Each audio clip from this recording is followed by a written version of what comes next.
My mother's voice cut through the room like a thin, cold blade. Dozens of eyes shifted toward me, some amused, some politely confused, none brave enough to look away.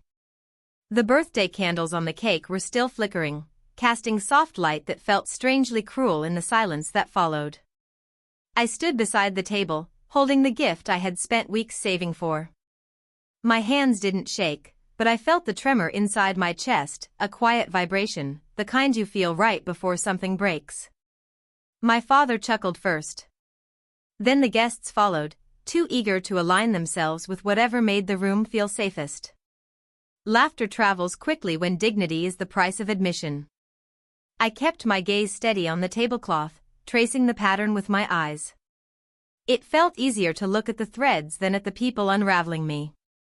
Honestly, my sister chimed in, swirling her wine, you try so hard to be thoughtful.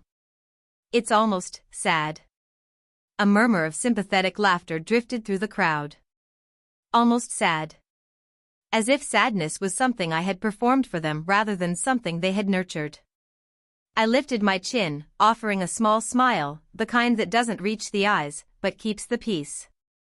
A smile I had perfected over years of choosing silence because silence was safer. Thank you for the honesty, I said quietly. My voice didn't crack. It didn't waver. It simply existed, steady and unbothered, like a candle refusing to go out. My mother waved dismissively. Oh sweetheart, lighten up. We're just being honest. It's your sister's birthday, not whatever pity project you're working on. More laughter. This time, louder. This time, sharper. I looked around the room, not at the faces, but at the small details they missed, the way the lights hummed overhead, the tension in their shoulders when they laughed too hard, the emptiness behind their smiles. Something in me shifted. Quietly. Decisively. I set the gift on the table, straightened my posture, and breathed in the scent of frosting and cheap candied flowers. And for the first time in my life, I felt the beginning of an ending. What happened next would change everything. The room didn't fall silent when I turned away from them. And that told me everything I needed to know. Their laughter spilled behind me like a trail of broken glass, sharp and glittering, meant to remind me of my place. I moved slowly, not out of hesitation, but because every step felt like I was peeling myself away from something sticky and long-clinging, like an old web I had mistaken for home. Where are you going? My sister called out, amusement tucked neatly beneath her words. I didn't answer. I didn't trust my voice, not because it was fragile, but because it was changing, becoming something they didn't recognize. Something I barely recognized. My father muttered something to the guests, an apology on my behalf, I'm sure. He always believed my existence was something to excuse. I kept walking. The hallway felt cooler than the living room, quieter, as though even the walls understood I needed space. Light from the kitchen spilled across the tiles, making my shadow stretch long in front of me. I watched it move, tall, steady, whole, and realized it looked nothing like the smallness they insisted I carry. My mother's heels clicked behind me. Don't cause a scene, she hissed, voice low but sharp. You're embarrassing yourself. I paused at the edge of the hallway and finally turned to her. Her face was tight with annoyance, not concern. It always was. I'm not causing a scene, I said softly. I'm leaving one. Her expression flickered, just for a second. Annoyance giving way to something else. Confusion, maybe. Fear of losing control, definitely. Stop being dramatic, she said, folding her arms. This is family. I studied her the way one studies a portrait, quietly, from a distance, noticing all the details that once felt too close to see clearly. No, I said. This is a room full of people who enjoy watching me shrink. Her mouth opened, whether to scold or to plead, I'll never know. I didn't stay long enough to hear it. My hand touched the doorknob. It was cold, solid, unfamiliar. Yet it felt more comforting than anything behind me. The moment I stepped outside, the air tasted different. And none of them realized they had just made the biggest mistake of their lives. The night air met me like an old friend, cool, steady, unbothered by the chaos I'd left behind. For a moment, I simply stood on the porch, listening to the muted laughter leaking through the walls. It sounded distant now, almost unfamiliar, as though it belonged to another lifetime. The street was empty, washed in the soft glow of a flickering street lamp. A few leaves skittered across the pavement, their small rustling louder than the entire house behind me. Strange, how silence can feel louder than cruelty. I walked down the steps slowly, each footfall grounding me deeper into myself. I didn't know where I was going, only that it couldn't be back inside.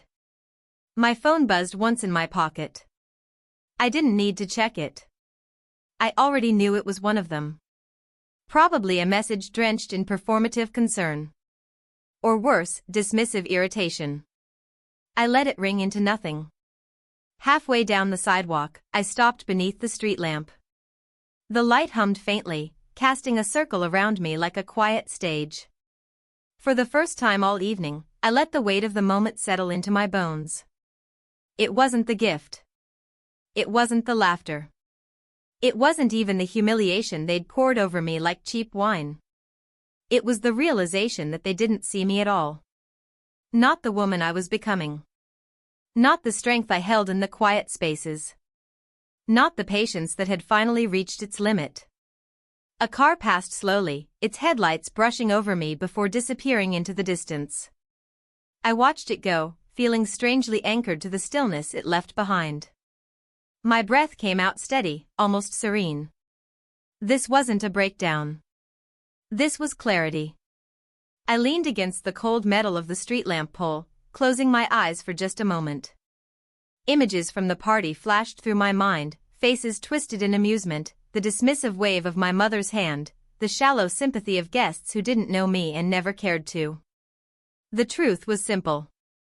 I had stayed because leaving felt too final. But tonight, finality felt like freedom. I opened my eyes. A decision had quietly formed inside me. And soon, they would learn what happens when the quiet one finally stops staying silent. By the time I reached the end of the street, my phone had buzzed 6 times, each vibration a small echo of the control they thought they still had over me. I didn't slow down. I didn't reach for it. Their words no longer held the gravity they once did. I walked toward the main road, the soft rhythm of my footsteps keeping time with my thoughts. Streetlights blinked in long intervals, casting shifting shadows that felt strangely comforting. The night was vast, but it wasn't empty. It held space for me in a way my family never had. When the 7th buzz came, I finally glanced at the screen. Mom. Come back inside. You're being childish. A minute later. Dad. We're not doing this tonight. Stop the drama. Then my sister. Mila. You're ruining my birthday. Again. I let the screen darken in my hand. Their words were predictable, sharp enough to wound, but hollow enough to reveal nothing new. They couldn't imagine a world where I didn't immediately bend, soften, apologize. To them, my silence was rebellion. To me, it was relief. I crossed the street and slipped into a small park at the corner. The lampposts here were dimmer, the air cooler. A wooden bench sat beneath an oak tree, its branches stretching wide like a quiet shelter. I lowered myself onto it, feeling the wood press against my back as if urging me to breathe deeper. I watched a moth circle the nearest light, its wings tapping against the glass again and again, soft, desperate, persistent. I wondered how long it would take before it realized it was burning itself on something that would never warm it. My phone buzzed again. A single text from my mother. Don't make me come find you. I stared at those words until they blurred. And then, without ceremony, I placed the phone face down beside me on the bench. I wasn't afraid of them coming. I wasn't afraid of being found. What frightened them, what they didn't yet understand, was that I no longer needed to be found at all. The first crack in their control had just appeared. And that crack was about to widen in ways they never saw coming.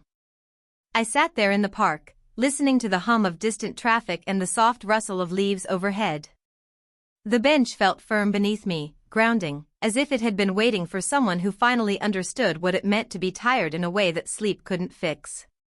My phone continued its quiet, desperate buzzing, each vibration softer than the last, like a storm losing its fury. I didn't look this time. I didn't need to. Their messages were always the same, guilt-coated in concern, control disguised as love. The thing about patterns is that once you see them, you can't unsee them. I leaned forward, elbows on my knees, and let my mind drift back through the years, not the memories themselves, but the edges of them. The way arguments always ended with me apologizing. The way their disappointment hung heavier than their praise. The way every milestone in my life had somehow become a chance for them to remind me who owed who. Even as a child, I had been the easy one. The quiet one. The understanding one. A role they adored, until the moment I asked for understanding in return. I exhaled slowly, watching the breath leave my body like a thin ghost. For the first time, it didn't feel like something was being taken from me, it felt like I was releasing something that no longer belonged.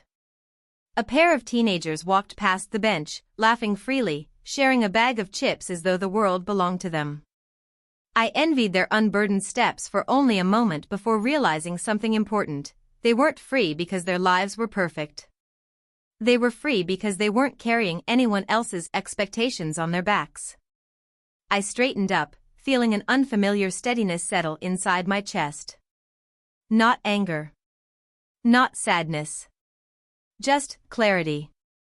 My phone buzzed again, but the vibration felt weaker now, distant. A last attempt at pulling me back into a life that no longer fit. I picked it up, not to respond, but to turn it off entirely. The screen faded to black, a quiet, symbolic kind of peace. Tonight wasn't about where I was walking away from. It was about where I was finally walking toward. And the first step toward freedom was about to lead me somewhere they never expected. I didn't notice how cold the night had become until I stood up from the bench. My legs were stiff, but my resolve wasn't. The silence around me was full, not empty, carrying the soft weight of a decision that had been forming for years. I slipped my phone back into my pocket, now powered off, now quiet in a way my life had never been. And then, almost instinctively, my hand reached for it again, not to reconnect with them, but to reach out to someone who had never asked me to shrink. I powered the phone back on. Not for them. For me.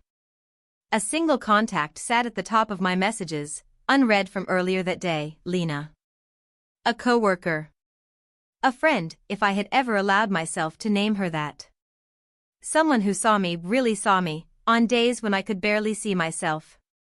I hadn't answered her invitation to the small gathering she was hosting tonight. At the time, I didn't feel like I belonged anywhere outside the walls of my family's expectations. But now? Belonging felt like something I had the right to choose. My fingers hovered above the screen before I pressed call. The phone rang twice. Hello? Her voice was warm, genuine, so unlike the brittle tones I'd grown up with. Hey, I said. The word felt soft, but steady. Are you still at your place? Is it too late to come by? A pause, not hesitation, just surprise. I could practically hear her smile forming on the other end. You? Too late? Never. Come. We're just talking. I'd love to see you. I hadn't realized how tightly I'd been holding my breath until that moment. Something in her tone loosened the knot inside me, the one shaped like years of trying too hard for people who gave so little in return. Okay, I replied. I'll be there soon. As I hung up, I felt a shift, not a dramatic one, not a cinematic epiphany, but a quiet alignment of inner pieces clicking into place. I began walking again, this time with purpose. Not toward escape. But toward someone who might remind me who I was outside the shadows of my own home. My family still believed I would come back. They believed my world revolved around theirs. But tonight was the first proof that their orbit no longer held me, and soon, they would understand just how far I was willing to drift. Lena lived only a 15-minute walk from the park, but tonight the distance felt symbolic, each step pulling me further from the world I had been forced to survive in, and closer to one I might actually choose.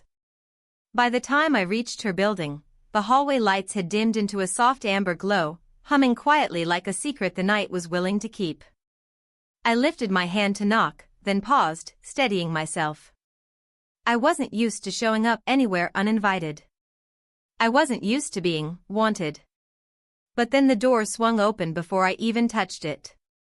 "There you are," Lena said, her smile warm in a way that didn't demand anything from me. "I was hoping you'd still come." Behind her, the living room flickered with soft lamplight. A small group sat on the floor around a coffee table, mugs of tea, open books, half-finished sketches. No loud music. No forced conversations. Just quiet laughter and gentle energy, the kind that asked nothing more from anyone than to simply exist. I stepped inside slowly, almost cautiously, like someone testing the temperature of a world they'd never felt welcome in. "You okay?" Lena asked, lowering her voice as she closed the door. "I left the party early," I said. The understatement of the century, delivered with a calm I didn't entirely understand. She didn't press. She didn't pry. She just nodded, her expression softening with an intuition that didn't require explanation. "Come sit," she said. "You don't have to talk about anything. Just be here. Just be here." The words wrapped around me with a tenderness that felt foreign, almost fragile.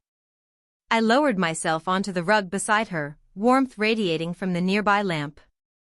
Someone handed me a cup of chamomile tea without asking questions.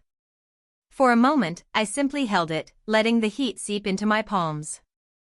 The voices around me blended into a gentle background hum, and I felt myself, strangely, quietly, unclenching. This wasn't family. This wasn't obligation. This wasn't control. This was presence. This was choice. This was the beginning of belonging somewhere that didn't hurt. As I took my first sip of tea, my phone lit up again, an unknown number this time. I didn't know it yet, but that message would be the first hint of the storm waiting on the horizon. Because while I was learning freedom, they were learning fear, and soon, our worlds would collide. The unknown number glowed on my screen, its presence a small pulse against the safety of the room. I didn't answer it. I didn't need to. The timing alone told me it wasn't coincidence. I turned the phone face down again, letting the soft murmur of voices wash over me. For the first time in years, I wasn't bracing myself for the next comment, the next command. I was simply listening, really listening, to people who spoke without sharp edges. But the feeling didn't last long. About 15 minutes later, as Lena was showing me a sketch she'd been working on, my phone vibrated again. This time with a voicemail notification. Curiosity tugged at me quietly, not fear, just a distant awareness that something had shifted in the world I'd left behind. I excused myself and stepped into the hallway, the carpet soft under my feet, muffling everything but my breath. The message was from my mother. Her tone was controlled at first, rehearsed almost. "Call me back. Now." But beneath that thin layer of authority, there was something else, something tight, something brittle. She wasn't used to being ignored. I listened again, leaning against the wall, letting her voice echo in the quiet corridor. "Your father and I don't appreciate this disappearing act. If you want to make a point, you've made it. Come home. Home." She said it like a command, not an invitation. A second voicemail followed, left only 3 minutes later. "Your sister is upset. You embarrassed all of us tonight. Do you understand that? You embarrassed us." There it was. Not concern. Not accountability. Just the same old fear of losing face.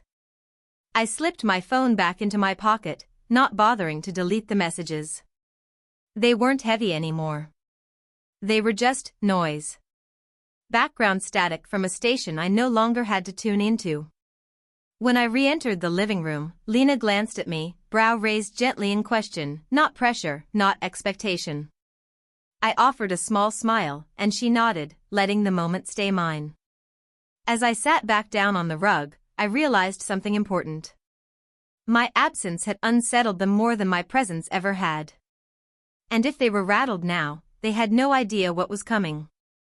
Because the fractures forming in that house were only the beginning, and I hadn't even taken my next step yet. I didn't sleep that night. Not because I was restless, but because for the first time in my life, my thoughts weren't circling the same exhausting orbit. They were expanding, stretching into unfamiliar space where possibility lived. Lena had offered me her couch without hesitation. No pressure, she'd said, handing me a blanket. Her kindness was quiet, uncomplicated. The kind that didn't require me to earn it. I lay there in the soft glow of her living room lamp, listening to the hum of the refrigerator and the distant tap of rain against the window. A strange calm settled over me, one that wasn't built on obedience or forced politeness. It was mine.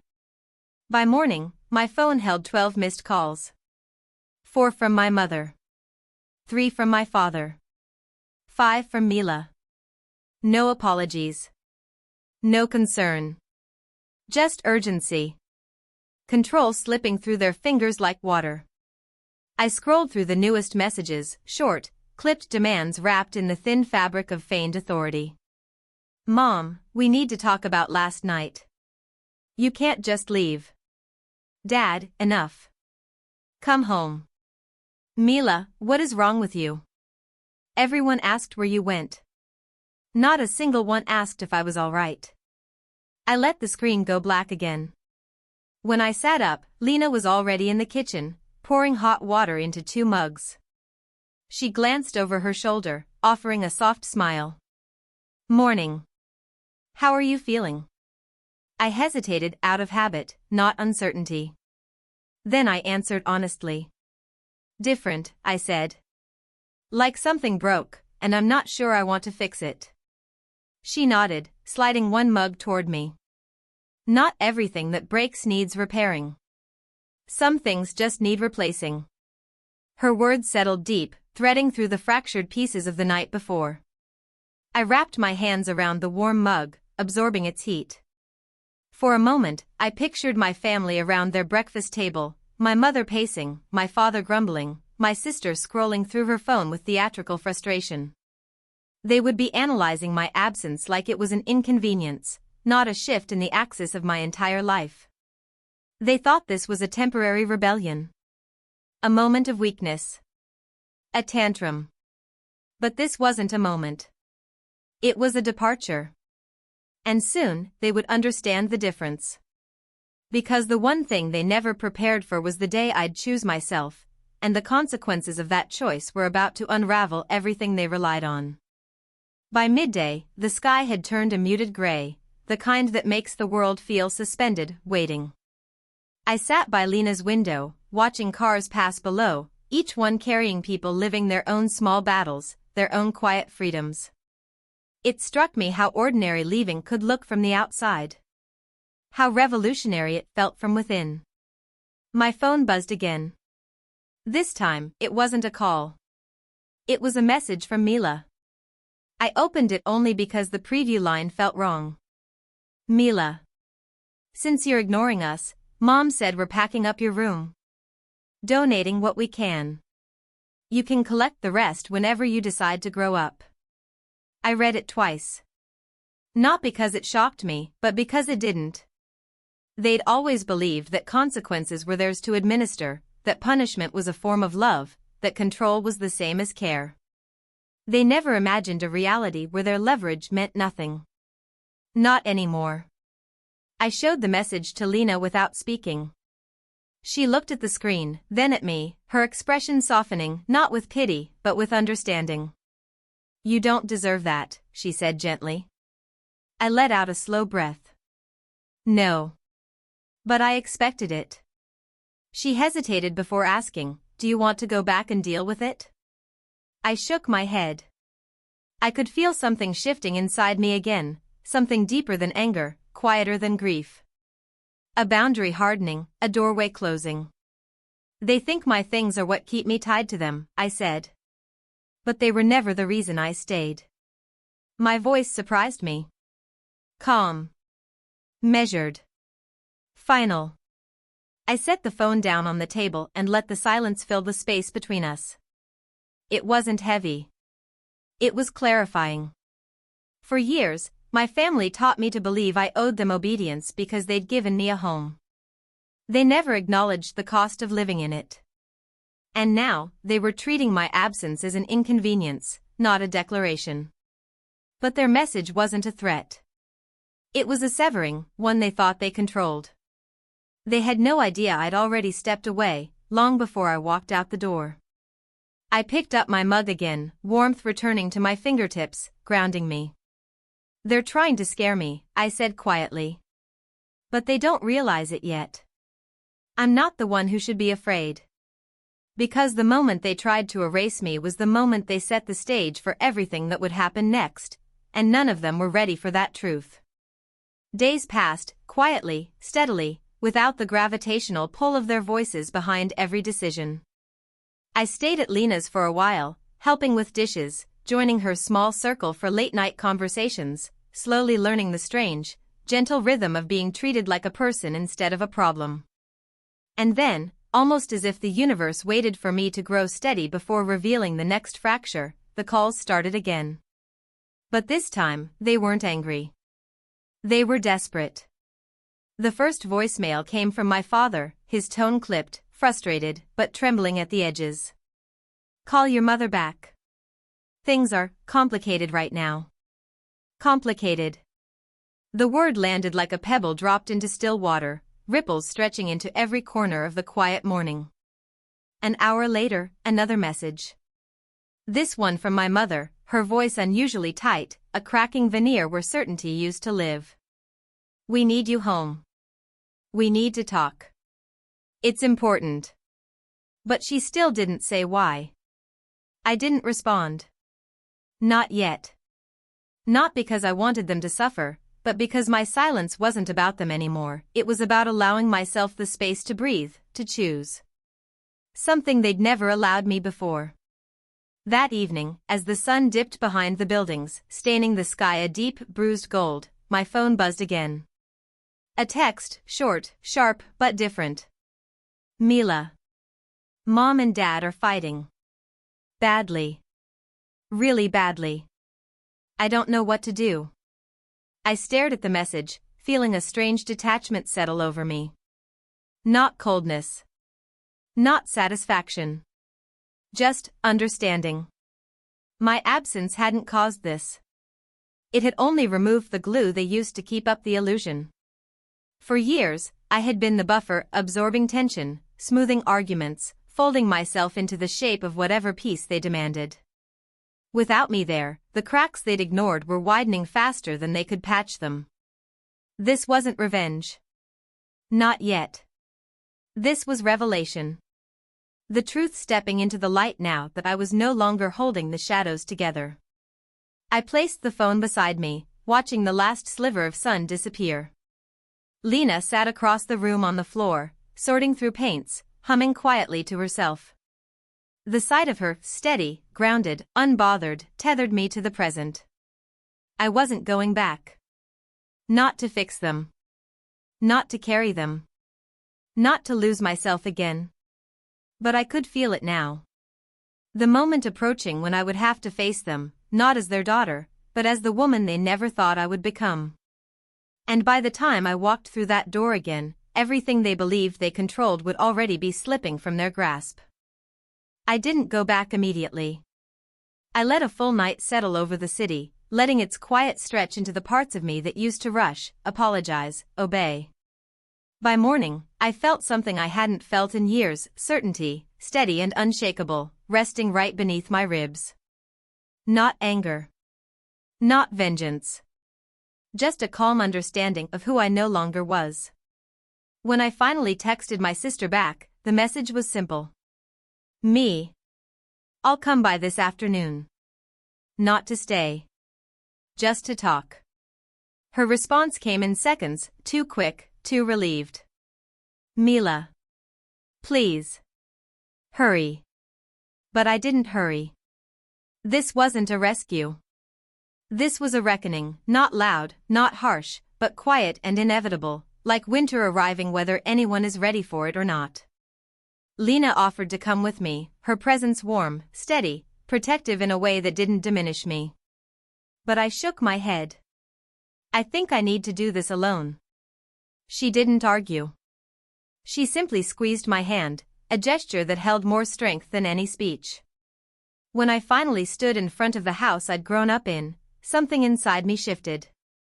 It looked smaller than I remembered, narrow, tight, like a place designed to hold only versions of me that no longer existed. I knocked once. The door opened almost instantly. My mother stood there, eyes puffy, posture collapsed in a way I'd never seen. Behind her, the house felt tense, air thick with something unspoken. My father sat in the living room, elbows on his knees, staring at the floor. Mila paced in the kitchen, phone in hand, expression brittle. For a moment, none of them spoke. They looked at me as if seeing a ghost. A familiar shape, but no longer theirs. Where have you been? My mother whispered, voice cracking in places pride used to hold together. I stepped into the doorway but didn't cross the threshold. I've been somewhere I could breathe. Her face tightened, not with anger, but with realization. The kind that arrives too late. We need you, she said softly. Everything is falling apart. I met her eyes, steady, grounded, unshaken. I know, I said. But that doesn't mean I'll let myself fall with you. Silence followed, heavy, expectant, trembling. I wasn't here to salvage what they broke. I wasn't here to resume my role as the quiet thread holding their fragile seams together. I was here to end the cycle, with clarity, with finality, with the kind of peace that comes only from choosing yourself. And as I stood there, calm in a doorway I no longer belonged to, I felt the moment crystallize, the point of no return for all of us. Because this conversation would unravel the very foundation they had built their lives on, and none of them were prepared for what I was about to say next.